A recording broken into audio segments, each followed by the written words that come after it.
Cloud okay record कर लिया। Yes guys join हो गए क्या आप लोग?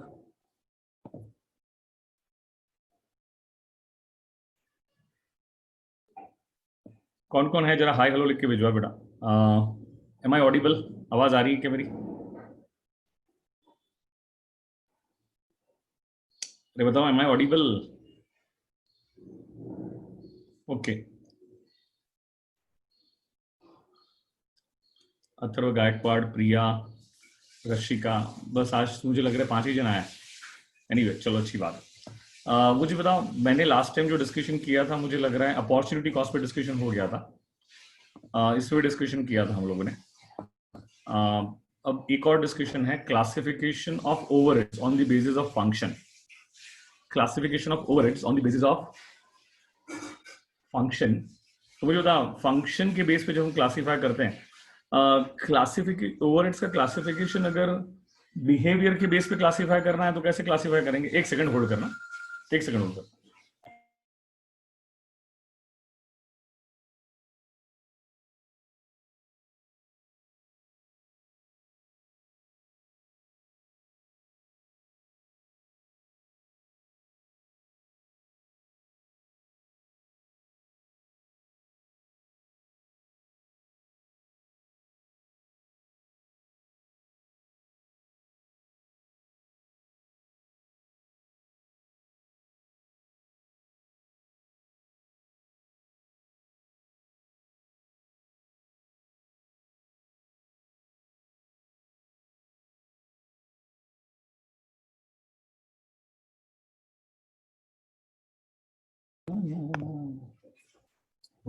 ओके बेटा लास्ट टाइम जो मैंने डिस्कशन किया था मुझे याद आ रहा है बराबर से कि वो डिस्कशन मेरा यहाँ पर हुआ था अपॉर्चुनिटी कॉस्ट तक। नोशनल कॉस्ट का भी डिस्कशन किया था मैंने। अभी एक और डिस्कशन जा रहा है which is classification of overheads on the basis of function. Function की बेस पे क्लासिफाई जब करते हैं तो प्रोडक्शन ओवरहेड्स आता है, एडमिनिस्ट्रेशन ओवरहेड्स आता है, दूसरा कौन सा आता है? सेलिंग एंड डिस्ट्रीब्यूशन ओवरहेड्स आता है, रिसर्च एंड डेवलपमेंट ओवरहेड्स आता है। अब मुझे बताओ ओवरहेड्स का मतलब क्या होता है? फास्ट। अब रिस्पॉन्स करोगे ओवरहेड्स का मतलब क्या होता है? Fast. What is the overheads? Quick. What is meaning of overheads? Fast. करो रिस्पॉन्ड करो क्विक। ओवरहेड्स का मीनिंग क्या होता है? क्विक। नहीं यार गलत अथर्व। What is overheads? हाँ indirect expense, correct indirect expense. Overheads को हम क्या कहते हैं? Indirect expense. See try to understand, समझने की कोशिश करो मैं क्या समझा रहा हूं आपको। क्या एक फैक्ट्री में डायरेक्ट मटेरियल होता है, डायरेक्ट लेबर होता है? एक फैक्ट्री में, फैक्ट्री की बात, फैक्ट्री को विजुअलाइज करो। क्या एक फैक्ट्री में डायरेक्ट मटेरियल होता है? कोई भी प्रोडक्ट बनाएंगे तो डायरेक्ट मटेरियल आएगा कि नहीं आएगा? डायरेक्ट लेबर आएगा कि नहीं आएगा? तो मुझे तो डायरेक्ट मटेरियल और डायरेक्ट लेबर कौन सा एक्सपेंस है? डायरेक्ट मटेरियल और डायरेक्ट लेबर कौन सा एक्सपेंस है? फास्ट।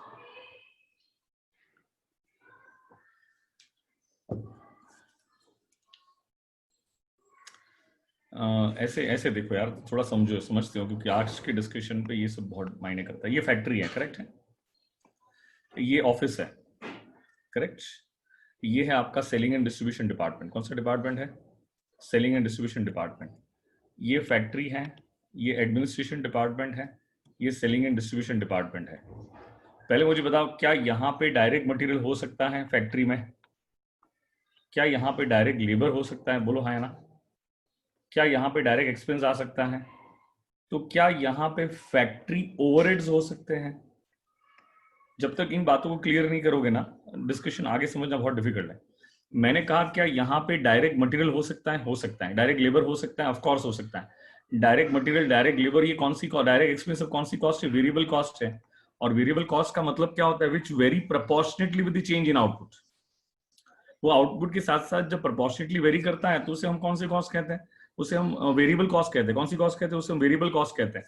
लेकिन मुझे एक सेकंड एक बता, तो ये डायरेक्ट मटेरियल, डायरेक्ट लेबर, ये सब कौन सी कॉस्ट है? वेरिएबल कॉस्ट है। कौन सी कॉस्ट है आपकी? वेरिएबल कॉस्ट है। उसे डायरेक्ट कॉस्ट भी कहते हैं। कौन सी कॉस्ट कहते हैं? उसे डायरेक्ट कॉस्ट भी कहते हैं, जो एक एक यूनिट के साथ रिलेट होती है। जो एक एक यूनिट के साथ करेक्ट है। प्राइम तीनों का टोटल प्राइम कॉस्ट होता है। तीनों का टोटल क्या होता है? Main cost. कोई भी प्रोडक्ट की मेन कॉस्ट क्या है? तो material, labour and expense. Direct material, direct labour and direct expense. अभी यहां से एकदम क्लियर करना, एकदम क्लियर करना, मटेरियल, लेबर और एक्सपेंस क्या कोई भी प्रोडक्ट की मेन कॉस्ट होती है कि नहीं होती है? इसे हम वेरिएबल कॉस्ट कहते हैं, क्योंकि एक एक यूनिट के साथ, अगर एक यूनिट मैन्युफैक्चर करने के लिए मुझे अगर 100 रुपीज का अगर रॉ मटेरियल लगता है, तो 2 के लिए 200 लगेगा, 3 के लिए 300 लगेगा, 4 के लिए 400 लगेगा, 5 के लिए 500 लगेगा। तो इसे हम क्या कहते हैं? इसे हम कहते हैं डायरेक्ट कॉस्ट, या तो उसे हम कहते हैं वेरिएबल कॉस्ट। कौन सी कॉस्ट कहते हैं? वेरिएबल कॉस्ट, जो एक एक यूनिट के साथ आइडेंटिफाई कर सकते हैं। हमारे कॉस्टिंग में एक्सपेंस का मतलब क्या होता है? एक्सपेंस वो होता है जो ना मटेरियल है, जो ना लेबर है, उसे हम क्या कहते हैं? एक्सपेंस कहते हैं। जो ना मटेरियल है, जो ना लेबर है, हम उसको कॉस्टिंग की लैंग्वेज में क्या कहते हैं? एक्सपेंस कहते हैं। और हमने डायरेक्ट एक्सपेंस के कुछ एग्जांपल्स देखे थे, रॉयल्टी है, जॉब वर्क है, करेक्ट। और भी कुछ एग्जांपल्स मैंने आपको बताए थे आपको। तो ओवरहेड्स क्या होता है? जो एक एक यूनिट के साथ रिलेट नहीं होता है, वो सब ओवरहेड्स है, सब इनडायरेक्ट है। वो सब क्या है? इनडायरेक्ट है। तो क्या फैक्ट्री में, फैक्ट्री के ओवरहेड्स में कॉमन सेंस अप्लाई करके बताना, क्या इनडायरेक्ट मटेरियल आ सकता है? क्या इनडायरेक्ट लेबर आ सकता है? क्या इनडायरेक्ट एक्सपेंस आ सकता है? और ये तीनों को हम क्या कहते हैं? ओवरहेड्स कहते हैं। क्या कहते हैं? उसे ओवरहेड्स कहते हैं। तो जब भी ओवरहेड्स की बात करें तो ये इनडायरेक्ट एक्सपेंस होता है। लेकिन फैक्ट्री में अगर सोचोगे तो क्या इनडायरेक्ट मटेरियल आ सकता है? बताओ, जीन्स के एग्जाम्पल में, जीन्स के एग्जाम्पल्स में मुझे कॉमन सेंस अप्लाई करके बताओगे, बटन क्या है? डायरेक्ट मटेरियल है कि इनडायरेक्ट मटेरियल है? रिस्पॉन्स करोगे ना दोस्तों, तो मजा आएगी ना पढ़ाने में। बटन क्या है? डायरेक्ट मटेरियल है कि इनडायरेक्ट मटेरियल है? वो तो इनडायरेक्ट मटेरियल है ना।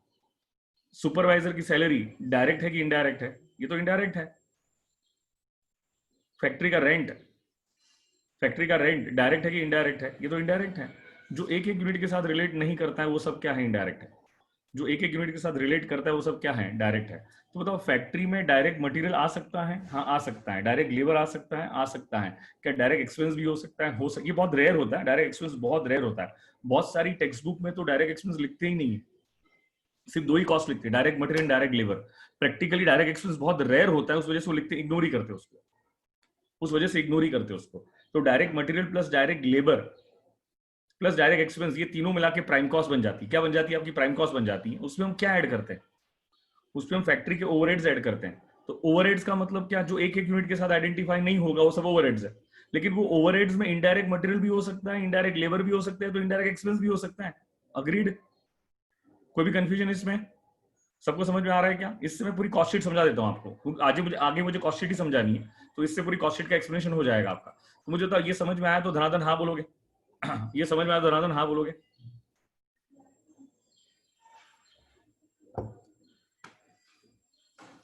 असर बोल रहा है यस, यज्ञेश बोल रहा है यस, चलो वेरी गुड। यज्ञेश, कल तूने मुझे कुछ क्वेश्चन भेजा था क्या बेटा? मुझे आज कॉल कर लेना, लेक्चर के बाद डिस्कस कर लेंगे उसको, ठीक है ना? एडमिनिस्ट्रेशन ओवरहेड्स की जब हम बात करते हैं, किसकी बात करते हैं? एडमिनिस्ट्रेशन ओवरहेड्स की जब हम बात करते हैं। अच्छा अभी बताओ, एडमिनिस्ट्रेशन में क्या कोई वेरिएबल कॉस्ट हो सकती है? वेरिएबल एडमिनिस्ट्रेशन ओवरहेड्स हो सकता है?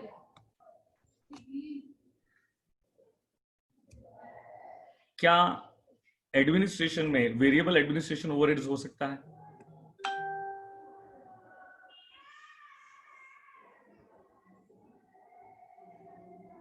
यहां पे वेरिएबल भी आएगा तो यहां पे फिक्स्ड भी आएगा। यहां पे क्या आएगा? फिक्स्ड एडमिनिस्ट्रेशन ओवरहेड्स भी आएगा। यहां पे variable selling and distribution overheads भी होता है। यहां पे क्या होता है? वेरिएबल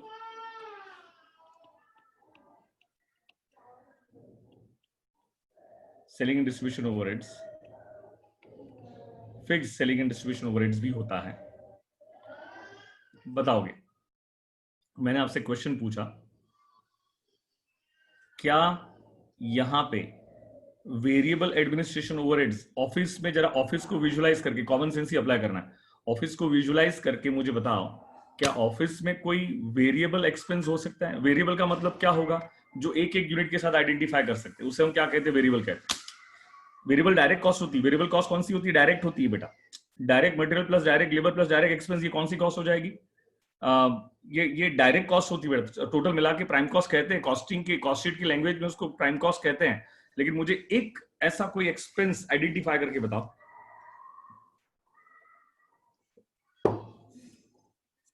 जो मुझे कोई एक ऐसा एक्सपेंस आइडेंटिफाई करके बताओ ऑफिस में जो एक एक यूनिट के साथ रिलेट करता हो, जो वेरिएबल। मुझे तो सीएस बन के आप कहां बैठोगे? फैक्ट्री पे जाके बैठोगे, वेयरहाउस में जाके बैठोगे, कि ऑफिस में बैठोगे? एक पर्सन सीए बन के, चार्टर्ड अकाउंटेंट बन के कहां बैठेगा? फैक्ट्री में जाके बैठेगा, वेयरहाउस में जाके बैठेगा, कि ऑफिस में बैठेगा? तो आपको सैलरी कैसे मिलेगी? आपको सैलरी कैसे मिलेगी? फैक्ट्री में एक यूनिट मैन्युफैक्चर होगा और आपको पर यूनिट सैलरी मिलेगी, ऐसा होगा ना? क्या आपकी सैलरी एक एक यूनिट से रिलेट करती है? बोलो हाय ना। क्या आपकी सैलरी एक एक यूनिट से रिलेट करती है? नहीं करती है। तो बेटा मुझे बताओ, फैक्ट्री में, अरे सॉरी, ऑफिस में प्रैक्टिकली वेरिएबल एडमिनिस्ट्रेशन ओवरहेड्स हो ही नहीं सकते हैं। वेरिएबल एडमिनिस्ट्रेशन ओवरहेड एक्सपेंस आ ही नहीं सकते। पहले तो मुझे आप ये बताओ यार, क्या आपको ओवरहेड्स क्या, ये समझा कि नहीं समझा? ओवरहेड्स आपको मिला कि नहीं मिला? सॉरी, ओवरहेड्स आपको पता चला कि नहीं चला कि ओवरहेड्स क्या होता है? मोकला ही गला। क्या होता है ओवरहेड्स का मतलब? क्या बताओ फटाफट। इनडायरेक्ट एक्सपेंस जो एक एक यूनिट का रिलेट करता नहीं है, उसे क्या कहते हैं? ओवरहेड्स कहते हैं। अग्रीड? बताओ फैक्ट्री के ओवरहेड्स में क्या इनडायरेक्ट मटेरियल होगा? तो बताओ इनडायरेक्ट मटेरियल होगा कि नहीं होगा? ओके। इनडायरेक्ट लेबर होगा, इनडायरेक्ट एक्सपेंस होगा। चलो ठीक है। ऑफिस में एडमिनिस्ट्रेशन ओवरहेड्स आ सकता है, बोलो हाय ना। लेकिन एडमिनिस्ट्रेशन ओवरहेड्स, क्योंकि ऑफिस का कोई भी एक्सपेंस डायरेक्ट हो ही नहीं सकता है। क्यों नहीं हो सकता है? कॉमन सेंस अप्लाई करके बताओ। ऑफिस के स्टाफ की सैलरी, सीएस की सैलरी, सीए की सैलरी, प्रिंटिंग एंड स्टेशनरी का खर्चा, ऑफिस का रेंट, ऑफिस का इलेक्ट्रिसिटी बिल। आप कोई भी एक्सपेंस को एनालाइज, विजुअलाइज कर लो और फिर सोचो तो आपको समझ में आएगा। ऑफिस का कोई भी खर्चा एक एक यूनिट से रिलेट कर ही नहीं सकता है। और सेकंड, प्रैक्टिकली ऑफिस में एडमिनिस्ट्रेशन में कोई वेरिएबल एक्सपेंस नहीं आ सकता है। लेकिन थियोरेटिकली आता है, थियोरेटिकली आता है तो हम लिखते हैं उसको, बट प्रैक्टिकली कभी भी वेरिएबल एक्सपेंस नहीं आ सकता है। प्रैक्टिकली कभी भी वेरिएबल नहीं आ सकता है। ऑफिस के जितने भी एक्सपेंस होंगे वो सब क्या होंगे? फिक्स्ड ही होंगे। क्या होंगे? आपके सारे फिक्स्ड ही होंगे। आपकी सीएस की सैलरी फिक्स होती है, सीए की सैलरी फिक्स होती है, स्टाफ की सैलरी क्या होती है? फिक्स होती है। सेलिंग एंड डिस्ट्रीब्यूशन में, वेयरहाउस में variable selling and distribution overheads हो सकता है। मुझे बताओ, क्या हम सेल्समैन को पर यूनिट सेल करने पे कमीशन दे सकते हैं? तू एक यूनिट बेचेगा, तुझे 100 रुपए का कमीशन मिलेगा। तू एक यूनिट पे 100 रुपीज, तो एक पे 100, दो पे 200, तीन पे 300, चार पे 400, पांच पे 500, छह पे 600, सात पे 700। तो मुझे बताओ, क्या सेलिंग एंड डिस्ट्रीब्यूशन में variable selling and distribution overheads हो सकता है? हो सकता है। तो वहां पे फिक्स भी हो सकता है। लेकिन एक बात याद रखना, कोई भी डायरेक्ट कॉस्ट यहां पे नहीं आती। कोई भी डायरेक्ट कॉस्ट यहां पे नहीं आती। डायरेक्ट कॉस्ट सिर्फ कहां पर आती है? फैक्ट्री में आती है। डायरेक्ट कॉस्ट सिर्फ कहां पे आती है? फैक्ट्री में आती है। मैंने ये सेंटेंस बोला, ये समझा है तो मुझे हाँ बोलो कि कोई भी डायरेक्ट कॉस्ट एडमिनिस्ट्रेशन में एंड सेलिंग एंड डिस्ट्रीब्यूशन में नहीं आती है। डायरेक्ट कॉस्ट कहां पर आती है? फैक्ट्री में ही आती है। ये बात समझ में आई? ये यूनिट मैन्युफैक्चर करने का डायरेक्ट मटेरियल, डायरेक्ट लेबर और डायरेक्ट एक्सपेंस तो फैक्ट्री में ही इनकर्ड होगा ना। अगर मैं ये मार्कर मैन्युफैक्चर कर रहा हूं, स्टाइलस मैन्युफैक्चर कर रहा हूं, तो इसकी डायरेक्ट कॉस्ट जो है क्या क्या है? डायरेक्ट मटेरियल है, डायरेक्ट लेबर है, डायरेक्ट एक्सपेंस है। ये तो फैक्ट्री में ही होगा। ये थोड़ी ऑफिस में होगा, ये थोड़ी वेयरहाउस में होगा। तो मैंने क्या बोला? प्राइम कॉस्ट जितनी भी है ये फैक्ट्री में ही होती है। तो चलेगा ये सेंटेंस? समझा क्या? बोलो हाय ना। ऑफिस में एडमिनिस्ट्रेशन ओवरहेड्स आता है, बोलो हाय ना। एडमिनिस्ट्रेशन ओवरहेड्स वेरिएबल भी हो सकता है, फिक्स भी हो सकता है, बोलो हाय ना। थियोरेटिकली वेरिएबल फिक्स दोनों हो सकता है। लेकिन ऑफिस में कोई डायरेक्ट कॉस्ट नहीं होगी, एक एक यूनिट के साथ रिलेट करने वाली कोई भी कॉस्ट नहीं होगी। बोलो यस और नो। लेकिन सेलिंग एंड डिस्ट्रीब्यूशन में variable selling and distribution overheads आ सकता है अगर हम सेल्समैन को पर यूनिट कमीशन दे रहे थे, और वहां पे fix selling and distribution overheads भी आ सकता है। बोलो हाय ना। कोई दिक्कत वाली बात है क्या बच्चों? ओके, तो ये बात समझ में आ गई आपको? यहाँ पे मैंने ये कहा कि ओवरहेड्स को अगर हम अभी देखो, अभी ओवरहेड समझ में आएगा। मैंने अभी इतना चिल्ला चिल्ला के बोला है तो बात सब दिक्कत नहीं होगी। ओवरहेड्स को हम क्लासिफाई करते हैं on the basis of function. तो बताओ, क्या प्रोडक्शन एक फंक्शन है? कोई भी मैन्युफैक्चरिंग ऑर्गेनाइजेशन में क्या एक प्रोडक्शन फंक्शन होता है क्या? तो बताओ, प्रोडक्शन ओवरहेड्स आएगा कि नहीं आएगा? आएगा। All indirect cost incurred in the factory. Production overheads का मतलब क्या हुआ? All indirect cost incurred in the factory. तो क्या उसमें इनडायरेक्ट मटेरियल आ सकता है, इनडायरेक्ट लेबर आ सकता है, इनडायरेक्ट एक्सपेंस आ सकता है? It is also known as factory overheads और works overhead. It is also known as factory overheads और वर्क्स ओवरहेड्स। बताओ, कोई दिक्कत वाली बात है क्या? नेक्स्ट क्या आ जाएगा आपका? Administration overheads. बताओ, कॉस्ट ऑफ फॉर्मुले, हाँ, एडमिनिस्ट्रेशन ओवरहेड्स का मतलब क्या होता है? Cost of formulating policy, directing the organisations and controlling the operations of N undertaking. बताओ, मुकेश अंबानी कहाँ बैठता है? फैक्ट्री में जाके बैठता है कि वो वेयरहाउस में जाके बैठता है कि वो ऑफिस में बैठता है? बेटा, वो ऑफिस में रहता है। कहाँ बैठता है? वो ऑफिस में बैठता है। और टॉप मैनेजमेंट ऑफिस में बैठ के वो पूरा सारी प्लान, पॉलिसीज, प्रोसीजर्स बनाते हैं और ऑर्गेनाइजेशन को कंट्रोल करते हैं, ऑर्गेनाइजेशन की ऑपरेटिंग एक्टिविटीज को संभालते हैं। तो मुझे बताओ, उसमें क्या एग्जांपल्स में क्या क्या आ जाएगा? Office of staff salary, elasticity of office, depreciation of office asset, audit fees, ये सब किसके एग्जांपल्स हैं? आपके एडमिनिस्ट्रेशन ओवरहेड्स के एग्जांपल्स हैं। Selling and distribution overheads. मुझे बताओ, सेलिंग एंड डिस्ट्रीब्यूशन ओवरहेड्स का मतलब क्या होता है? Cost of creating demand and deliver the created demand. Selling का मतलब क्या होता है? सेल्स मतलब डिमांड क्रिएट करना। हम जब सेल्स करते हैं तो डिमांड क्या कर रहे हैं? क्रिएट कर रहे हैं। और डिस्ट्रीब्यूशन कर रहे हैं, उसी क्रिएटेड डिमांड को जब डिस्ट्रीब्यूशन कर रहे हैं तो उसे क्या कहते हैं? डिलीवर कहते हैं। तो क्या आपके डिलीवरिंग कहते हैं, तो उसे क्या आपके आपके आपके वेयरहाउस में क्या सेलिंग एंड डिस्ट्रीब्यूशन ओवरहेड्स आ सकता है क्या? या सेलिंग एंड डिस्ट्रीब्यूशन ओवरहेड्स आ सकता है? उसके एग्जांपल्स में क्या क्या आएगा? Salesman salary, oblique commission, advertising, warehouse rent, freight outward, storage, transportation, secondary packing. ये सब किसके एग्जांपल्स हैं? समझ में आ रहा है कि नहीं आ रहा है कि समझाना पड़ेगा अभी? ये आगे जो समझा उसके बेस पे क्या कनेक्टिविटी मेंटेन हो रही है क्या? तो ये सब किस कौन से हो गए? आपके सेलिंग एंड डिस्ट्रीब्यूशन ओवरहेड्स हो गए। नेक्स्ट क्या है आपका? Research and development overheads, to provide better quality product to the consumer before making the product. आप रिसर्च क्यों करते हैं? आज कोरोना वायरस की वैक्सीन पे रिसर्च हो रहा है। आज मैंने सुना वैक्सीन आ गई, ऐसा कोई न्यूज है क्या? कोरोना वायरस की वैक्सीन कहाँ पे? इटली में या कहाँ पे? रशिया ने फाइंड किया, इटली ने फाइंड किया, ऐसा कुछ था। ऐसा कोई न्यूज है क्या आपके पास? रिसर्च एंड, हाँ, कोई न्यूज नहीं है, यादनिश बोल रहा है, ठीक है। तो फेक न्यूज रहेंगे, मुझे ऐसा लग रहा है। ओके, नहीं सर, मेडिसिन आई है। ओके, होप सो मेडिसिन जल्दी आ जाए बेटा।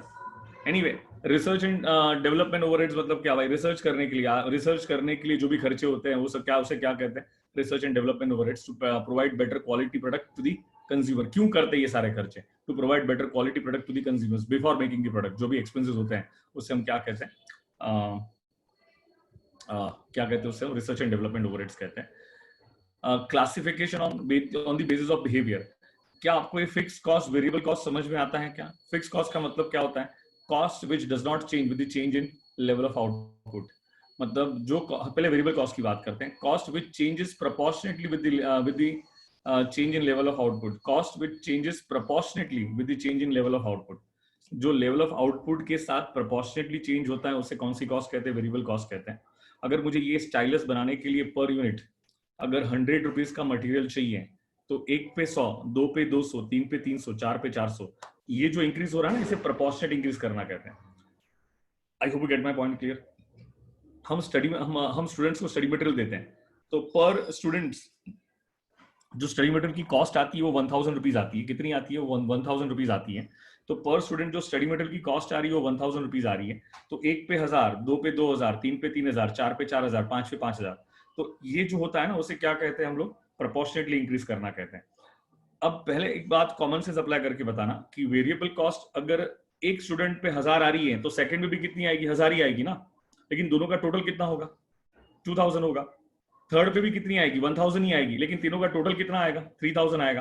फोर्थ पे कितनी आएगी? 1000 ही आएगी, लेकिन चारों का टोटल कितना आएगा? 4000 आएगा। तो मुझे बताओ, variable cost in totality very, totality में वो वेरी होता है, या तो इंक्रीज होगा या तो डिक्रीज होगा। करेक्ट है ना? स्टूडेंट्स ज्यादा आएंगे तो क्या होगा? टोटालिटी में इंक्रीज होगा ना। But variable cost per unit remain constant. लेकिन वेरिएबल कॉस्ट पर यूनिट क्या रहता है? कांस्टेंट रहता है। और ये टोटालिटी में क्या होता है? वेरी होता है। टोटालिटी में क्या होता है? वेरी होता है। ये सबको समझ में आ रहा है क्या? वेरिएबल कॉस्ट इन टोटालिटी में क्या होता है? वेरी होता है। लेकिन ये पर यूनिट क्या रहता है? कांस्टेंट रहता है। इसमें कोई दिक्कत वाली बात है क्या बच्चों? फिक्स कॉस्ट की बात करते हैं। किसकी बात करते हैं? फिक्स कॉस्ट की बात करते हैं। तो फिक्स कॉस्ट टोटालिटी में कांस्टेंट रहती है। लेकिन ये पर यूनिट वेरी होती है। एग्जाम्पल लेके समझते हैं। फैक्ट्री का रेंट अगर 1 लाख रुपीज है तो बेटा up to a certain level of activity ये फिक्स रहेगा, ये चेंज होने वाला नहीं है। और मैंने कहीं रेगुलर बैच में, रेगुलर लेक्चर्स में कहीं बहुत डिटेल में बोला होगा कि जब भी हम मार्जिनल कॉस्टिंग में या फाइनेंशियल मैनेजमेंट में जब भी पढ़ते हैं तो इसी अजम्पशन के साथ पढ़ते हैं कि fix cost generally do not change, fix cost generally remain fixed. हम यही अजम्पशन के साथ पढ़ते हैं जब भी हम फाइनेंस कॉस्टिंग में और फाइनेंशियल मैनेजमेंट में जब भी हम पढ़ते हैं, तब इसी अजम्पशन के साथ पढ़ते हैं कि fix cost generally do not change. हम इसी अजम्पशन के साथ पढ़ते हैं। बोलो हाँ है ना। तो फिक्स कॉस्ट का मतलब क्या होता है? Cost which does not change with the change in level of output, जो लेवल ऑफ आउटपुट के साथ चेंज नहीं होता है। जो कि ये सेंटेंस इतना करेक्ट नहीं है, ऐसा लिखना चाहिए cost which does not change with the change in level of output up to a certain level of activity. क्योंकि एक लेवल के बाद तो फिक्स कॉस्ट भी चेंज होती है यार। हमारे क्लासरूम का रेंट मान के चलो 1 लाख रुपीज है और क्लासरूम की कैपेसिटी 250 स्टूडेंट्स की है, तो 250 स्टूडेंट्स तक क्लासरूम का रेंट क्या है? फिक्स्ड है। लेकिन जैसे ही 251 स्टूडेंट्स आ जाएंगे तो क्या वो क्लासरूम का रेंट जितना है उतना ही रहेगा कि उससे इंक्रीज होगा? उससे इंक्रीज होगा। तो लिखना चाहिए इस तरह से कि cost which does not change with the change in level of output up to a certain level of activity. This is the correct term, this is the correct term. आपको मेरी बात समझ में आ रही है क्या? तो मुझे बताओ लेकिन ये अच्छा, तो उसका मतलब क्या हुआ? Fix cost in totality remain constant, वो टोटालिटी में कांस्टेंट रहता है। लेकिन क्या ये पर यूनिट वेरी होता है क्या? पर यूनिट क्या होता है? ये वेरी होता है। सर पर यूनिट वेरी कैसे होगा? कॉमन सेंस है यार। कोई बताएगा एग्जांपल लेके पर यूनिट वेरी कैसे होता है? कैलसी ले लो, समझा दो। मान के चलो एक फैक्ट्री है, करेक्ट है, जहां पे हम फैक्ट्री का जो रेंट दे रहे हैं 1 लाख रुपीज दे रहे हैं, और फैक्ट्री की मैक्स कैपेसिटी है 30,000 यूनिट्स मैन्युफैक्चर करने की। कितने यूनिट्स मैन्युफैक्चर करने की? 30,000 यूनिट्स मैन्युफैक्चर करने की। चलो 50,000 यूनिट्स मैन्युफैक्चर करने की कैपेसिटी। फैक्ट्री की मैक्स कैपेसिटी कितनी है? 50,000 यूनिट्स मैन्युफैक्चर करने की है। तो अब मुझे बताओगे फैक्ट्री की जब बात कर रहे हैं तो 1 लाख रुपए का रेंट, अगर मान के चलो 1000 यूनिट्स मैन्युफैक्चर किए तो डिवाइड बाय 1000 करो तो कितना आएगा? पर यूनिट 10 रुपीज आएगा। लेकिन मान के चलो 1000 की जगह पे 2000 यूनिट्स मैन्युफैक्चर की है, तो 1 लाख को डिवाइड बाय कर दो 2000, तो बताओ कितना आएगा? 50 रुपीज आएगा।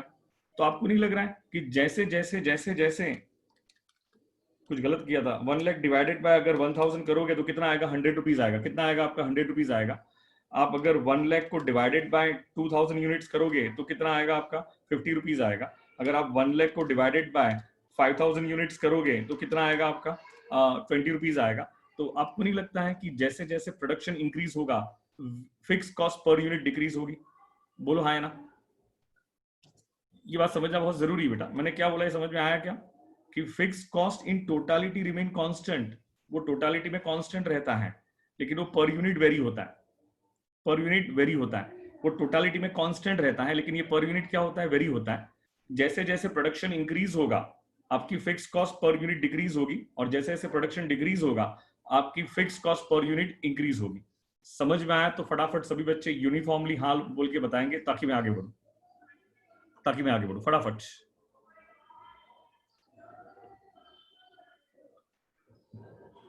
ओके बेटा, एक और कॉस्ट का है ना, आपके स्टडी मटेरियल में लिखा हुआ है semi variable cost. Semi variable cost आपके स्टडी मटेरियल में लिखा हुआ है। बेटा सेमी वेरिएबल कॉस्ट का मतलब क्या होता है? कि up to a certain level of activity ये फिक्स होता है, उसके बाद वेरी होता है। Up to a certain level of activity ये क्या रहता है? फिक्स रहता है, उसके बाद क्या होता है? ये वेरी होता है। मतलब उसकी देखो, उसका पोजिशनिंग कुछ ऐसे होगा, पहले फिक्स जाएगा, उसके बाद क्या होगा? वेरी होगा। मतलब ग्राफ कुछ इस तरह से जाएगा। मैं ड्रॉ करके बताऊं क्या? पहले ये क्या रहेगा? Up to a certain level of activity fix रहेगा। मतलब पहले स्ट्रेट लाइन आएगी उसके लिए। ग्राफ अगर ड्रॉ करोगे तो उसमें क्या आएगा? पहले स्ट्रेट लाइन आएगा, पहले स्ट्रेट लाइन आएगा। अरे यार स्ट्रेट लाइन कहाँ बन रही है? अभी बनेगी। पहले क्या होगा? अभी नहीं बन रही, हाँ बन गई। ओके। फिर क्या होती है? वो वेरी होता है। फिर क्या होता है? वो वेरी होता है। फिर वेरी होता है। तो बेटा ऐसे कॉस्ट को कौन सी कॉस्ट कहते हैं? सेमी वेरिएबल कॉस्ट कहते हैं। सुनोगे, मैंने एग्जाम्पल भी लिया हुआ। बीएसएनएल का landline bill for first 100 calls कितना रहेगा? 100 रुपीज। मतलब आप 1 करो, 2 करो, 3 करो, 4 कॉल करो, 5 करो, जितना करना है उतना करो। फर्स्ट 100 कॉल्स तक क्या आपको एक स्ट्रेट लाइन दिखेगी? अरे बोलो हाँ ना।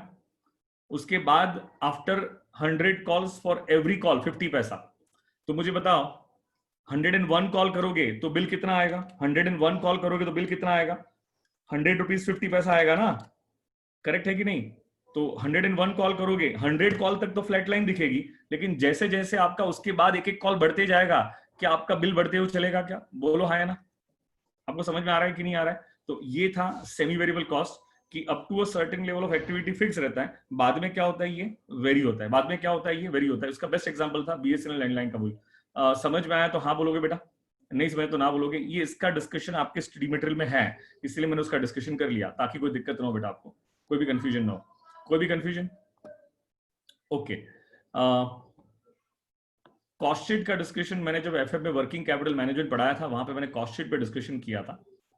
तो कॉस्ट शीट का डिस्कशन काफी इंपॉर्टेंट डिस्कशन है, और ये प्रीटी मच आपका ओवरव्यू ऑफ कॉस्ट का लास्ट डिस्कशन है। This is the last discussion of your overview of cost. Overview of cost.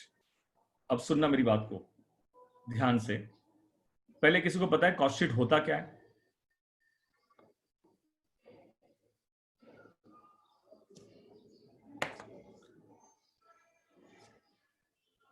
Cost sheet होता क्या है बेटा?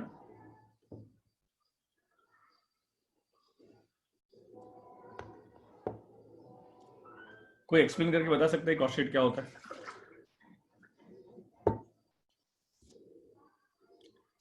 मैं उसको अनम्यूट भी कर सकता हूं अगर किसी को एक्सप्लेन करना है तो। I can unmute also.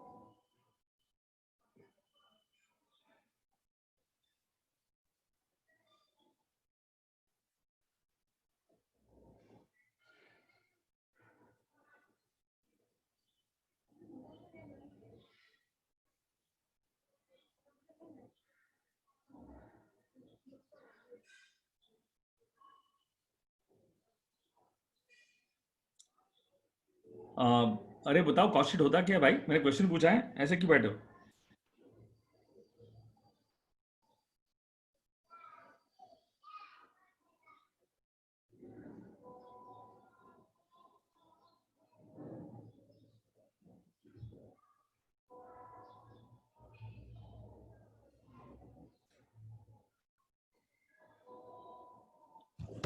Atharva बोल रहा है ब्रेकिंग ऑफ कॉस्ट। पहले मुझे बताओ, मैं कहूं cost sheet is nothing but costing का profit and loss account. Costing का प्रॉफिट एंड लॉस अकाउंट। बताओगे फाइनेंशियल अकाउंटिंग के प्रॉफिट एंड लॉस अकाउंट में और कॉस्टिंग के प्रॉफिट एंड लॉस अकाउंट में डिफरेंस क्या है? फाइनेंशियल अकाउंटिंग के प्रॉफिट एंड लॉस अकाउंट में और कॉस्टिंग के प्रॉफिट एंड लॉस अकाउंट में डिफरेंस क्या है? समझाया था ना। फाइनेंशियल का प्रॉफिट एंड लॉस अकाउंट वो कंसोलिडेटेड होता है ना। मतलब अगर मारुति कंपनी अगर अपना फाइनेंशियल का प्रॉफिट एंड लॉस अकाउंट बनाएगी, तो कोई इंडिविजुअल प्रोडक्ट का सेल्स नहीं बताएगी, वो तो डायरेक्टली टोटल जो सेल्स हुआ है उसके जो इंडिविजुअल मॉडल्स हैं, हर मॉडल का सेल्स फाइनेंशियल में नहीं दिखेगा आपको, लेकिन वो तो सीधा टोटल सेल्स कितना हुआ दिख जाएगा आपको financial profit and loss account में। टोटल एक्सपेंस कितना हुआ सब दिखेगा, लेकिन ब्रेकअप नहीं दिखेगा आपको, ब्रेकअप नहीं दिखेगा। लेकिन कॉस्ट अकाउंटिंग में कॉस्ट अकाउंटिंग वाला क्या करता है, और दूसरी चीज ये होता है, समझो मेरी बात को, फाइनेंशियल अकाउंटिंग में जितने भी एक्सपेंस हुए वो सारे एक्सपेंस कंसिडर होते हैं। वहां पे टैक्सेशन भी आता है, इनकम टैक्स भी एक एक्सपेंस है, वहां पे डिविडेंड भी आता है, वहां पे इंटरेस्ट ऑन लोन भी आता है। लेकिन इंटरेस्ट ऑन लोन से, डिविडेंड से आई वुड रादर से इंटरेस्ट प्रोविजन फॉर टैक्सेशन से कॉस्टिंग को कोई लेना देना नहीं है, क्योंकि कॉस्टिंग के लिए खर्चा एक्सपेंस ही नहीं है। कॉस्टिंग उन्हीं एक्सपेंस को कंसीडर करता है जो उसके लिए कॉस्ट है। कॉस्टिंग उन्हीं एक्सपेंस को कंसीडर करता है जो उसके लिए क्या है, कॉस्ट है। बाकी दूसरे खर्चों से तो कॉस्टिंग को लेना देना है ही नहीं। दूसरे खर्चों से कॉस्टिंग को लेना देना है ही नहीं। आप मेरी बात को समझ पा रहे हो मैं क्या समझाने की कोशिश कर रहा हूं आपको? I hope you do get my point clear. तो मुझे बताओगे, बस कॉस्ट शीट वही है। Cost sheet is a statement which shows the breakup and buildup of cost. वो हर कॉस्ट का बाइफर्केशन देगा, factory wise, administration wise and selling and distribution wise. Factory में मेनली कौन से खर्चे आते हैं? Direct material, direct labour, direct expense. आप सभी लोग दिमाग लगा के बताओगे कि direct material, direct labour, direct expense क्या फैक्ट्री के अलावा क्या ऑफिस में आ सकता है? क्या सेलिंग एंड डिस्ट्रीब्यूशन में आ सकता है? क्या ऑफिस में आ सकता है, सेलिंग एंड डिस्ट्रीब्यूशन आ सकता है? पॉसिबल ही नहीं है। तो सभी लोग दिमाग लगा के बताओगे बेटा कि direct material, direct labour, direct expense तो सिर्फ कहां पर आएगा? फैक्ट्री में ही आएगा। तो फैक्ट्री ओवरहेड्स क्या एडमिनिस्ट्रेशन में दिखेगा? सेलिंग एंड डिस्ट्रीब्यूशन में दिखेगा कि सिर्फ फैक्ट्री में दिखेगा? फैक्ट्री में दिखेगा ना दोस्तों, फैक्ट्री में दिखेगा। तो मुझे बताओ फैक्ट्री में जो जो खर्चे हुए उसका इंडिविजुअल ब्रेकअप, एडमिनिस्ट्रेशन का individual breakup, selling and distribution का इंडिविजुअल ब्रेकअप और सबका टोटल, सबका इंडिविजुअल ब्रेकअप और सबका टोटल, उसे कहते, उसको लेके जो हम एक डॉक्यूमेंट प्रिपेयर करते हैं, पीस ऑफ पेपर पे जो सारी बातें लिखते हैं उसे कॉस्ट शीट कहते हैं। क्या कहते हैं? Cost sheet is a statement which shows the breakup and buildup of cost. Breakup and buildup of cost समझ में आ गया होगा। Cost sheet is such a statement which shows the bifurcation of every single cost, bifurcation of every single cost and total of all cost. If we deduct total cost from revenue, we will get profit. We'll get profit. ये एक simple सी एक theoretical part था जो मैंने आपको बता दिया। बताओगे अब मैंने यहाँ पे वही लिखा है, फैक्ट्री में क्या क्या आएगा फास्ट। अभी यहाँ से लिख दूं क्या, यहाँ से समझाना चालू कर दो चलेगा क्या आपको? फैक्ट्री में क्या डायरेक्ट मटेरियल आएगा? बोलो हाँ है ना बेटा, डायरेक्ट मटेरियल नहीं आएगा। फैक्ट्री में जो आएगा वो रॉ मटेरियल कंज्यूम्ड आएगा। बेटा फैक्ट्री में क्या आएगा? रॉ मटेरियल कंज्यूम्ड आएगा। अब यहाँ पे थोड़ा डिस्कशन मुझे करना होगा आपके साथ, लेकिन आपको ध्यान से मेरी बात को सुनना है, समझना है, तो ही मेरे डिस्कशन को समझ पाओगे, अदरवाइज मेरा डिस्कशन नहीं समझ पाओगे आप लोग। अगर हम ये करंट ईयर की कॉस्ट शीट बना रहे हैं, करेक्ट, अगर हम करंट ईयर की कॉस्ट शीट बना रहे हैं तो मेरे प्यारे बच्चों मुझे सोच समझ के आंसर करके बताना। अगर हम करंट ईयर की कॉस्ट शीट बना रहे हैं, अगर हम करंट ईयर की कॉस्ट शीट बना रहे हैं तो मेरे प्यारे प्यारे बच्चों मुझे थोड़ा दिमाग लगा के बताना क्या करंट ईयर की कॉस्ट शीट में कोई प्रीवियस ईयर का एक्सपेंस आना चाहिए, प्रीवियस ईयर की कॉस्ट आनी चाहिए, कोई नेक्स्ट ईयर की कॉस्ट आनी चाहिए, कि सिर्फ करंट ईयर की कॉस्ट आनी चाहिए? करंट ईयर की कॉस्ट शीट में कोई प्रीवियस ईयर का कॉस्ट आना चाहिए, कोई नेक्स्ट ईयर का कॉस्ट आना चाहिए, कि सिर्फ करंट ईयर की कॉस्ट आनी चाहिए? मैंने क्वेश्चन पूछा है, this is my question, I need your response. अरे कोई टाइम लैग है क्या? हाँ, सिर्फ करंट ईयर की आनी चाहिए, करेक्ट है, करंट ईयर की कॉस्ट आनी चाहिए, सब लोग बराबर बोल रहे, करंट ईयर की कॉस्ट आनी चाहिए। तो मैंने यहां पे है ना दोस्तों डायरेक्ट मटेरियल नहीं लिखा है, मैंने रॉ मटेरियल कंज्यूम लिखा है। ऑलवेज ध्यान देना कि अगर मान के चलो ये फैक्ट्री का फर्स्ट ईयर है, ये फैक्ट्री का फर्स्ट ईयर है, correct, beginning of the year है, तो कॉमन सेंस अप्लाई करके बताना, अगर ये फैक्ट्री का फर्स्ट ईयर है तो क्या फैक्ट्री में कोई ओपनिंग होगा कि नहीं होगा?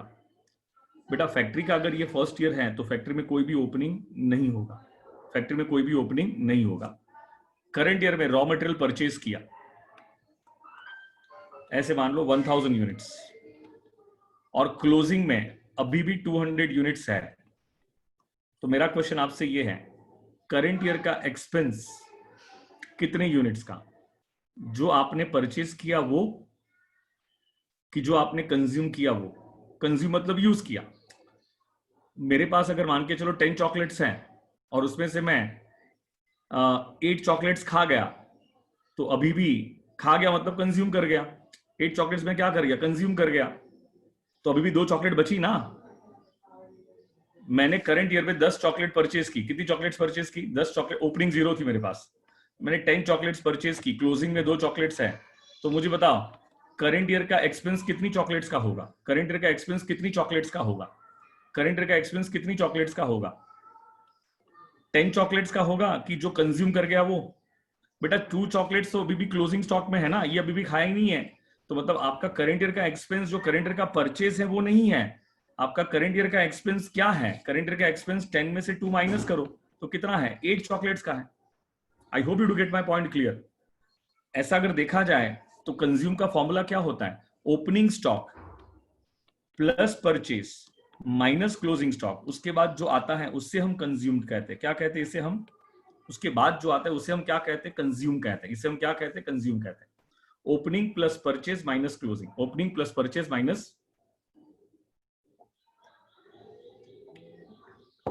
क्लोजिंग, तो उसके बाद जो आता है उसे हम कंज्यूम कहते हैं। बच्चे नहीं समझ पा रहे मेरी बात को? समझ पा रहे हो कि नहीं समझ पा रहे हो, कि समझाओ और एग्जांपल लेके? मुझे बताओ, बिगिनिंग में 2 चॉकलेट्स है, करंट ईयर में 10 परचेज की, और क्लोजिंग में 3 चॉकलेट्स है, तो बताओ करंट ईयर का चॉकलेट कितनी एक्सपेंस का, जो आपने कंज्यूम किया वो? बताओ ओपनिंग में कितना था? 2 था, परचेज कितना किया 10, तो खाने के लिए कितनी चॉकलेट्स थी 12 चॉकलेट्स थी, लेकिन अभी भी क्लोजिंग में कितनी चॉकलेट्स हैं 3 चॉकलेट्स हैं, तो कितनी चॉकलेट्स कंज्यूम कर गए 9 चॉकलेट्स कंज्यूम कर गए, कितनी चॉकलेट्स कंज्यूम कर गए 9 चॉकलेट्स कंज्यूम कर गए। तो बेटा करंट ईयर का एक्सपेंस करंट ईयर का परचेज नहीं होता है, करंट ईयर का एक्सपेंस करंट ईयर का कंज्यूम होता है। तो आपने कितनी चॉकलेट्स को कंज्यूम किया, हमने 9 चॉकलेट्स को कंज्यूम किया, तो हमारा करंट ईयर का एक्सपेंस भी कितनी चॉकलेट्स का होगा 9 चॉकलेट्स का होगा। तो मैंने आपसे यही लिखा हुआ है कि आप जब यहाँ पे डायरेक्ट मटेरियल लिखते हो, मैंने आपसे बिगिनिंग में क्वेश्चन पूछा, हम अगर करंट ईयर की कॉस्ट शीट बना रहे हैं तो करंट ईयर की कॉस्ट शीट में क्या हम प्रीवियस ईयर की कॉस्ट लिखेंगे, नेक्स्ट ईयर की कॉस्ट लिखेंगे कि करंट ईयर की कॉस्ट लिखेंगे? बेटा हम करंट ईयर की कॉस्ट शीट में सिर्फ करंट ईयर की कॉस्ट लिखेंगे, हमें प्रीवियस ईयर की कॉस्ट से और नेक्स्ट ईयर की कॉस्ट से कोई लेना देना नहीं है। तो मटेरियल की कॉस्ट क्या होगी, जो परचेज किया वो कि जो कंज्यूम किया वो? मटेरियल की कॉस्ट क्या होगी, जो परचेज किया वो कि जो कंज्यूम किया वो? जो कंज्यूम किया वो मटेरियल की कॉस्ट होती है। और वो कॉस्ट कैसे फाइंड करते हैं, opening plus purchase minus closing, तो हमारे पास क्या आ जाता है, रॉ मटेरियल कंज्यूम आ जाता है। आई hope you get my point clear, इसमें कोई दिक्कत आपको नहीं होगी, कोई भी कंफ्यूजन नहीं होगा। समझ में आया तो हाँ बोलो बेटा फटाफट। तो डायरेक्ट मटेरियल नहीं लिखा जाता है, वहां पे क्या लिखा जाता है, रॉ मटेरियल कंज्यूम लिखा जाता है, और रॉ मटेरियल कंज्यूम में opening plus purchase minus closing होता है। अग्रीड है इस बात से? हाँ अग्रीड है। बताओ उसके बाद डायरेक्ट लेबर, उसके बाद डायरेक्ट एक्सपेंस। तो ये तीनों कॉस्ट कोई भी प्रोडक्ट की मेन कॉस्ट है, इसीलिए उसे प्राइम कॉस्ट कहते हैं। कौन सी कॉस्ट कहते हैं बेटा? उसे प्राइम कॉस्ट कहते हैं। उसमें हम क्या ऐड कर देंगे, फैक्ट्री ओवरहेड्स ऐड कर देंगे। अब मुझे नहीं समझाने की जरूरत होनी चाहिए कि फैक्ट्री ओवरहेड्स होता क्या है, अबे समझाने की जरूरत नहीं होनी चाहिए। लाइट गई क्यों? हाँ अभी समझाने की जरूरत नहीं होनी चाहिए कि फैक्ट्री ओवरहेड्स होता क्या है। फैक्ट्री ओवरहेड्स प्राइम कॉस्ट में आप फैक्ट्री ओवरहेड्स ऐड करोगे तो हमें क्या मिलेगा, ग्रॉस फैक्ट्री कॉस्ट मिलेगा। क्या मिलेगा? Gross factory cost. क्या मिलेगा बोलो फटाफट, हमें ग्रॉस फैक्ट्री कॉस्ट पता चलेगी, हमें ग्रॉस फैक्ट्री कॉस्ट पता चलेगी। उसमें ओपनिंग डब्ल्यूआईपी ऐड करेंगे, क्लोजिंग डब्ल्यूआईपी ऐड करेंगे, तो हमें क्या मिल जाएगा, नेट फैक्ट्री कॉस्ट मिल जाएगा। इस पे एक्सप्लेनेशन देता हूं, अब मेरी बात को ध्यान से सुनना। पहले जो मैं क्वेश्चन पूछूं उस पे हाँ ना में आंसर चाहिए। ये एक फैक्ट्री का फर्स्ट ईयर है, एक बिजनेस का फर्स्ट ईयर है। अगर बिजनेस का फर्स्ट ईयर है तो मुझे कॉमन सेंस अप्लाई करके बताओगे क्या बिजनेस के फर्स्ट ईयर में कोई ओपनिंग होगा कि नहीं होगा? बिजनेस के फर्स्ट ईयर में कोई ओपनिंग होगा कि नहीं होगा? बेटा बिजनेस के फर्स्ट ईयर में कोई भी ओपनिंग नहीं होगा, बिजनेस के फर्स्ट ईयर में कोई भी ओपनिंग नहीं होगा। अग्रीड है, कोई भी ओपनिंग नहीं होगा। सुनोगे मेरी बात को ध्यान से। क्या यहां पे डायरेक्ट मटेरियल आएगा? नहीं डायरेक्ट मटेरियल नहीं आएगा, रॉ मटेरियल कंज्यूम्ड आएगा। क्या आएगा? Raw material consume. और रॉ मटेरियल कंज्यूम का फॉर्मूला क्या है? यहाँ पे डायरेक्ट मटेरियल तो होता है, लेकिन डायरेक्ट मटेरियल कौन सा, करंट ईयर में परचेज किया वाला कि कंज्यूम हुआ वाला? इसलिए बेसिकली लिखना क्या चाहिए, रॉ मटेरियल कंज्यूम लिखना चाहिए।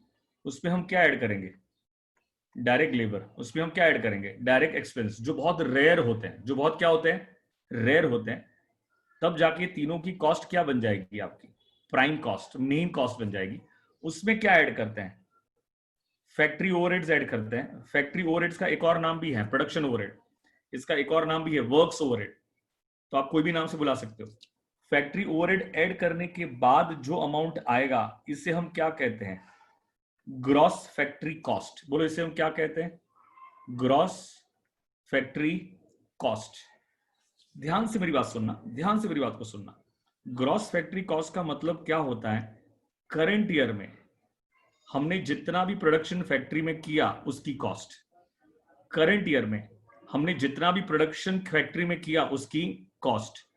रिपीट कर रहा हूं सेंटेंस को वापस एक बार, करंट ईयर में हमने जितना भी प्रोडक्शन फैक्ट्री में किया उसकी कॉस्ट, तो उसे हम क्या कहते हैं, ग्रॉस फैक्ट्री कॉस्ट कहते हैं। बोलो उसे हम क्या कहते हैं, ग्रॉस फैक्ट्री कॉस्ट कहते हैं।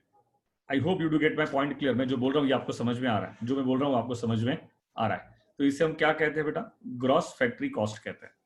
Listen me very carefully. मुझे बताओ, मैंने करंट ईयर में हाँ ये हाइलाइटर मैन्युफैक्चर कर रहा था। क्या मैन्युफैक्चर कर रहा था, ये हाइलाइटर मैन्युफैक्चर कर रहा था, करेक्ट है। मैंने करंट ईयर में 1000 यूनिट्स मैन्युफैक्चर किया, ठीक है। बोलोगे कितने यूनिट्स मैन्युफैक्चर, रिस्पॉन्स करना। कितने यूनिट्स मैन्युफैक्चर किए मैंने? 1000 यूनिट्स मैन्युफैक्चर किए। हाँ ना में रिस्पॉन्स करोगे, ठीक है ना? ताकि मुझे समझ में आए, बच्चे सो नहीं रहे। मैंने करंट ईयर में कितने यूनिट्स मैन्युफैक्चर किए? 1000 यूनिट्स मैन्युफैक्चर किए, ओके।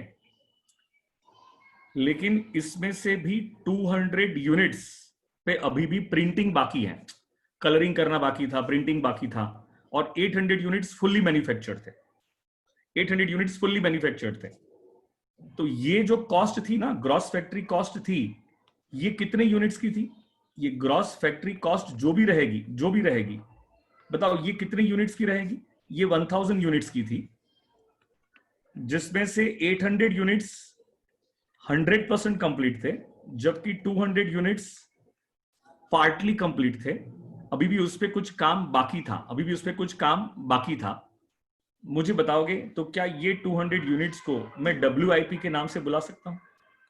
क्या ये 200 यूनिट्स को मैं WIP के नाम से बुला सकता हूं? वर्क इन प्रोग्रेस या वर्क इन प्रोसेस कह सकता हूं क्या मैं? बोलो हाँ या ना। कोई दिक्कत है आपको इसमें? कोई भी कंफ्यूजन है? नहीं है। तो ये जो कॉस्ट है ना, ग्रॉस फैक्ट्री कॉस्ट, ये जो भी अमाउंट होगा, ये 1000 यूनिट्स की है, जिसमें 800 यूनिट्स फुल्ली मैन्युफैक्चर्ड है, तो 200 यूनिट्स पार्टली मैन्युफैक्चर्ड है, या तो मैं WIP कह सकता हूं उससे मैं। बताओ फैक्ट्री के बाहर जो भी यूनिट्स निकलेंगे वो कौन से यूनिट्स निकलेंगे? फुल्ली मैन्युफैक्चर्ड या पार्टली मैन्युफैक्चर्ड?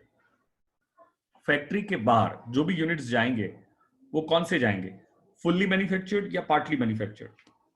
सबका आंसर आना चाहिए ताकि मुझे समझ में आएगा कि सबको मेरी बात समझ में आ रही। फुल्ली मैन्युफैक्चर्ड जाने चाहिए, करेक्ट है। तो आपको नहीं लगता है इसमें से मैं क्लोजिंग WIP माइनस कर दूंगा? कितने यूनिट से क्लोजिंग WIP? 200 यूनिट्स, उसकी कॉस्ट कैलकुलेट करूंगा और माइनस कर दूंगा, तो बचेगा कितना? बचेगा कितना? जो भी बचेगा, क्या वो जो कॉस्ट बचेगी, क्या वो 800 यूनिट्स फुल्ली मैन्युफैक्चर्ड की कॉस्ट होगी? क्या वो 800 यूनिट्स की कॉस्ट होगी? बोलो हाँ है ना। तो मैंने क्या कर दिया? क्लोजिंग WIP माइनस किया। सर आपने कोई भी ओपनिंग WIP की इफेक्ट क्यों नहीं दी? मैंने क्वेश्चन स्टार्ट करने से पहले ही, डिस्कशन स्टार्ट करने से पहले ही मैंने कह दिया था कि ये जो भी मैं डिस्कशन कर रहा हूं उसमें मैंने ये कहा था कि फैक्ट्री का फर्स्ट ईयर है, तो फैक्ट्री का फर्स्ट ईयर होगा, तो फैक्ट्री के फर्स्ट ईयर में क्या कोई ओपनिंग अवेलेबल होगा? फैक्ट्री का अगर फर्स्ट ईयर होगा तो क्या उसमें कोई ओपनिंग अवेलेबल होगा? नहीं होगा ना, इसीलिए ओपनिंग को मैंने कुछ नहीं किया। लेकिन क्या क्लोजिंग WIP माइनस कर सकता हूं? क्लोजिंग WIP क्या कर सकता हूं? माइनस कर सकता हूं। तो क्लोजिंग WIP माइनस करूंगा, तो अब बताओ ये 800, ये जो कॉस्ट रहेगी, ये जो अमाउंट आएगा, क्या ये 800 फुल्ली मैन्युफैक्चर्ड यूनिट्स की कॉस्ट होगी? और वही फैक्ट्री के बाहर निकलेगा, वही फैक्ट्री के बाहर निकलेगा, तो उससे हम क्या कहते हैं? उससे हम क्या कहते हैं? देखो ना, ग्रॉस फैक्ट्री कॉस्ट में क्या ऐड किया? ओपनिंग WIP ऐड किया, क्या लेस किया? क्लोजिंग WIP लेस किया। बेटा क्लोजिंग WIP नेक्स्ट ईयर का क्या बनेगा? क्लोजिंग इस करंट ईयर का क्लोजिंग नेक्स्ट ईयर का क्या बनेगा? ओपनिंग बनेगा। तो नेक्स्ट ओपनिंग नेक्स्ट ईयर में क्या होता है? ऐड होता है। तो ओपनिंग WIP क्या होना चाहिए? ऐड होना चाहिए। तो क्लोजिंग क्या होना चाहिए? माइनस होना चाहिए। अब लॉजिक समझ में आ रहा है क्या आपको? तो बताओ ये नेट फैक्ट्री कॉस्ट का मतलब क्या हुआ? नेट फैक्ट्री कॉस्ट का मीनिंग ये हुआ कि आपके फैक्ट्री के बाहर जो यूनिट्स निकल रहे हैं उसकी कॉस्ट। फैक्ट्री के बाहर क्या 800 यूनिट्स निकल रहे थे? उसकी कॉस्ट को हम क्या कहते हैं? नेट फैक्ट्री कॉस्ट कहते हैं। कौन सी कॉस्ट कहते हैं उसे? नेट फैक्ट्री कॉस्ट कहते हैं। ग्रॉस फैक्ट्री कॉस्ट को क्या कहते हैं? करंट ईयर में फैक्ट्री में जो 1000 यूनिट्स मैन्युफैक्चर हुए थे उसकी कॉस्ट। करंट ईयर में फैक्ट्री में मैन्युफैक्चर करने जो यूनिट्स मैन्युफैक्चर किए थे उसकी कॉस्ट। नेट फैक्ट्री कॉस्ट का मतलब क्या? फैक्ट्री के बाहर जो 100% यूनिट्स मैन्युफैक्चर हुए थे, जो 100% यूनिट्स जो फैक्ट्री के बाहर निकल रहे हैं उसकी कॉस्ट। बोलो हाँ है ना। कोई दिक्कत वाली बात है क्या बच्चों इसमें? सबको प्रॉपर्ली समझ में आ रहा है क्या? जैसे ही ये यूनिट्स बाहर जा रहे थे, और जाएंगे तो कहां जाएंगे? सीधे वेयरहाउस में जाएंगे, क्योंकि वहीं से सेल होगा ना। सेल कहां से होगा? मतलब फैक्ट्री से निकल के जाएंगे कहां पर? वेयरहाउस में जाएंगे। फैक्ट्री से निकल के कहां पे जाएंगे? वेयरहाउस में जाएंगे। लेकिन वेयरहाउस में जा रहे थे तो बीच में कौन आ रहा था? ऑफिस आ रहा था। तो ऑफिस वाले ने चिल्लाया कि भाई मेरे मेरे ओवरहेड्स का क्या? तो उसने कहा भाई मेरे में डाल दे। अभी फैक्ट्री से निकल के गुड्स अगर जा रहे हैं, फैक्ट्री से गुड्स निकल के अगर जा रहे हैं वेयरहाउस में, तो क्या बीच में ऑफिस आएगी कि नहीं आएगी? तो ऑफिस वाला भी उस पर क्या अपने ओवरहेड्स चिपकाएगा कि नहीं चिपकाएगा? बोलो हाँ या ना। बोलो हाँ या ना। हाँ चिपकाएगा ना। तो नेट फैक्ट्री कॉस्ट में क्या ऐड करेंगे? नेट फैक्ट्री कॉस्ट में क्या ऐड करेंगे? क्या ऑफिस ओवरहेड्स ऐड करेंगे कि नहीं करेंगे? बोलो यस और नो। ऑफिस ओवरहेड्स ऐड करेंगे तो बताओ मुझे हमें क्या उसके बाद जो हमें मिलेगा उसे हम कहते हैं कॉस्ट ऑफ प्रोडक्शन। क्या कहते हैं उसे? वर्किंग कैपिटल मैनेजमेंट में मैंने बहुत डिटेल में सिखाया है, मुझे बराबर से याद है, और वहां पे मैंने कुछ चेंजेस भी कराए थे, कॉस्ट शीट की फॉर्मेट भी सिखाई थी, उसके बाद बताया था कि वर्किंग कैपिटल मैनेजमेंट में हम क्या मानते हैं, ऑफिस ओवरहेड्स को कंसीडर करते थे नहीं करते थे, सारी बातें बताई थी। याद आ रहा है क्या आपको?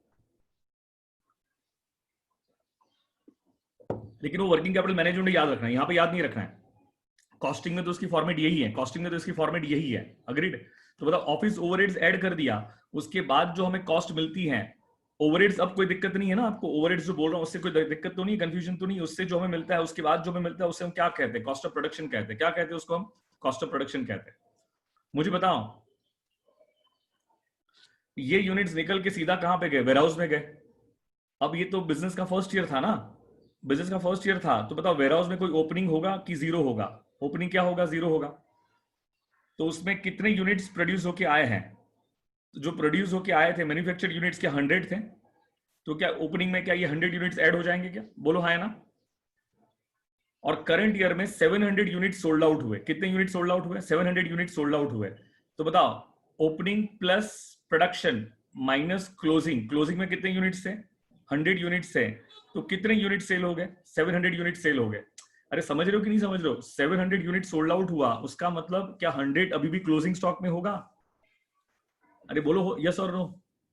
100 अभी भी क्या क्लोजिंग स्टॉक में होगा? बच्चे मेरी बात को नहीं समझ रहे हैं। क्या 100 अभी भी क्लोजिंग स्टॉक में होगा? बोलो हाँ है ना।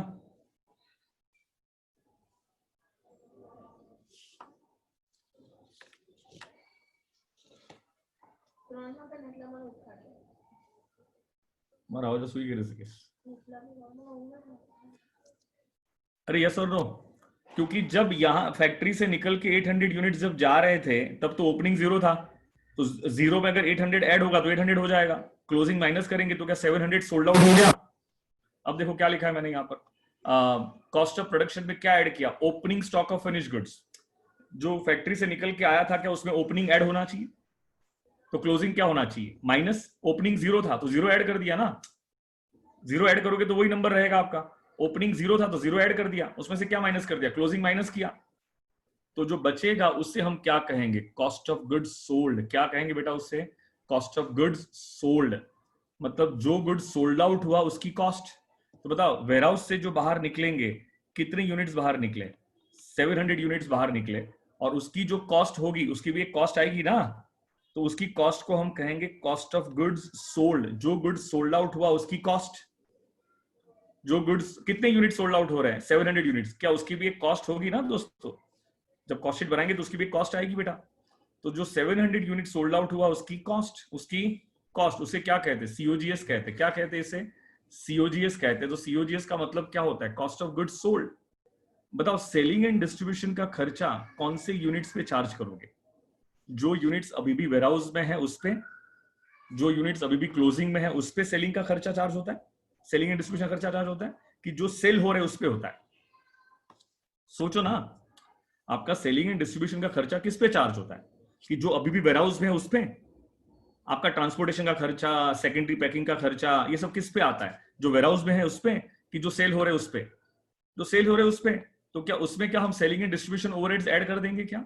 तो selling and distribution overheads add करेंगे तो उससे जो हमें मिलेगा उसे हम क्या कहते हैं? उसे हम कहते हैं कॉस्ट ऑफ सेल्स। क्या कहते हैं बेटा? उसे कॉस्ट ऑफ सेल्स कहते हैं। और कॉस्ट ऑफ सेल्स में हम क्या ऐड कर देते हैं? Cost of sales. अब बताओ कॉस्ट ऑफ सेल्स तक अगर देखोगे तो यहां से लेके यहां तक क्या तीनों तीन कॉस्ट आ गई? फैक्ट्री की भी कॉस्ट आ गई, उसमें एडमिनिस्ट्रेशन की भी कॉस्ट आ गई, इसमें सेलिंग एंड डिस्ट्रीब्यूशन की भी कॉस्ट आ गई। क्या इसमें टोटल कॉस्ट आ गई? क्या इसमें टोटल कॉस्ट आ गई? क्या लेकिन वही कॉस्ट आए हैं, वही एक्सपेंस आए हैं जो कॉस्टिंग के लिए कॉस्ट है। यहाँ पे कोई इनकम टैक्स नहीं आता है, यहाँ पे कोई इंटरेस्ट ऑन लोन नहीं आता है, यहाँ पे कोई डिविडेंड नहीं आता है, क्योंकि ये जितने भी एक्सपेंसेस हैं ये कॉस्टिंग के लिए कॉस्ट नहीं है। तो हम जो कॉस्टिंग के लिए कॉस्ट है उसी को लेके कॉस्ट शीट बनाएंगे, और उसमें cost, total cost, cost of sales मतलब total cost. Cost of sales का मतलब क्या होता है? Total cost. और उसमें हम प्रॉफिट ऐड कर देंगे तो हमें क्या मिल जाएगा? क्या सेल्स की वैल्यू मिल जाएगी कि नहीं मिल जाएगी? बोलो हाँ ना। अब बताओ कॉस्ट शीट में कोई डाउट है तो पूछो। कॉस्ट शीट समझ में आया क्या? बोलो हाँ है ना। बताओ सबसे पहले कॉस्ट शीट में क्या आएगा, डायरेक्ट मटेरियल लिखोगे कि रॉ मटेरियल कंज्यूम लिखोगे? रॉ मटेरियल कंज्यूम, उसमें क्या आता है, opening plus purchase minus closing, correct है। उसमें क्या ऐड करोगे, डायरेक्ट लेबर, उसमें क्या ऐड करोगे, डायरेक्ट एक्सपेंस, तो क्या आ जाएगा, प्राइम कॉस्ट। उसमें प्राइम कॉस्ट, हाँ प्राइम कॉस्ट आ गया, उसमें क्या ऐड कर दोगे, फैक्ट्री ओवरहेड्स, तो क्या आ जाएगा, ग्रॉस फैक्ट्री कॉस्ट। उसमें क्या ऐड कर दोगे, ओपनिंग डब्ल्यूआईपी, क्या लेस कर दोगे, क्लोजिंग डब्ल्यूआईपी, तो क्या आ जाएगा, नेट फैक्ट्री कॉस्ट। ये ओपनिंग क्लोजिंग ऐड लेस करने का लॉजिक समझ में आया क्या आपको? उसमें जैसी फैक्ट्री से वो वेयरहाउस में जा रहा है तो बीच में कौन आ गया, ऑफिस वाला आ गया, तो क्या ऑफिस वाले ने अपने ओवरहेड चिपका दिए क्या उसको? ऑफिस वाले ने अपने ओवरहेड चिपका दिए, तो मुझे बताओ ऑफिस ओवरहेड चिपकने के बाद क्या आ गया, कॉस्ट ऑफ प्रोडक्शन। उसमें क्या ऐड कर दिया, opening stock of finished goods, क्या लेस कर दिया, closing stock of finished goods, तो क्या आ गया, कॉस्ट ऑफ गुड्स सोल्ड। उसमें क्या ऐड कर दिया, सेलिंग एंड डिस्ट्रीब्यूशन ओवरहेड्स, तो क्या आ गया, कॉस्ट ऑफ सेल्स। उसमें क्या ऐड कर दिया, प्रॉफिट, तो क्या आ गया, सेल्स, क्या आ गया, सेल्स। ये सबको समझ में आ रहा है कि बेटा यहाँ पे कोई भी दिक्कत, कोई भी कंफ्यूजन?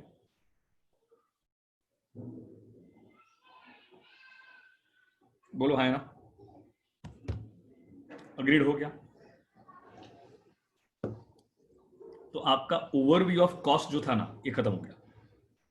ओवरव्यू ऑफ कॉस्ट में इतनी ही बातें थी जो मैं आपके साथ डिस्कशन कर रहा था ना, इतनी ही बातें थी, वो मैंने कंप्लीट कर दिया यहाँ पे। लेकिन मुझे अब एक इसने ये ओवरव्यू ऑफ कॉस्ट समझाने का मेरा जो ऑब्जेक्टिव था ना, वो ऑब्जेक्टिव ये था कि मुझे बेसिकली इस पे डिस्कशन करना था, किस पे, difference between marginal costing and absorption costing. अब मैं मार्जिनल कॉस्टिंग की जब बात कर रहा हूँ ना, तो मैं ये अजम्पशन के साथ चलूंगा कि मार्जिनल कॉस्टिंग आपको आता है। Marginal costing says that only variable cost is the product cost. जब मैं ये सेंटेंस बोल रहा हूँ तो ये समझाऊंगा नहीं बेटा, क्योंकि ये समझाने टाइम जाएगा। तो मैं ये अजम्पशन के साथ जा रहा हूँ कि यू नो एवरीथिंग, कि आपको ये सारी बातें आती हैं, आपको ये सारी बातें आती हैं कि marginal cost says that variable cost is the product cost, तो यू नो एवरीथिंग। तो इसी बात को ध्यान में रखते हुए मैं ये डिस्कशन स्टार्ट कर रहा हूँ कि difference between marginal costing and absorption costing. ठीक है, मैं अभी ना एक काम करता हूँ, इसको, ये रिकॉर्डिंग को यहाँ स्टॉप करता हूँ, दूसरा रिकॉर्डिंग स्टार्ट करता हूँ।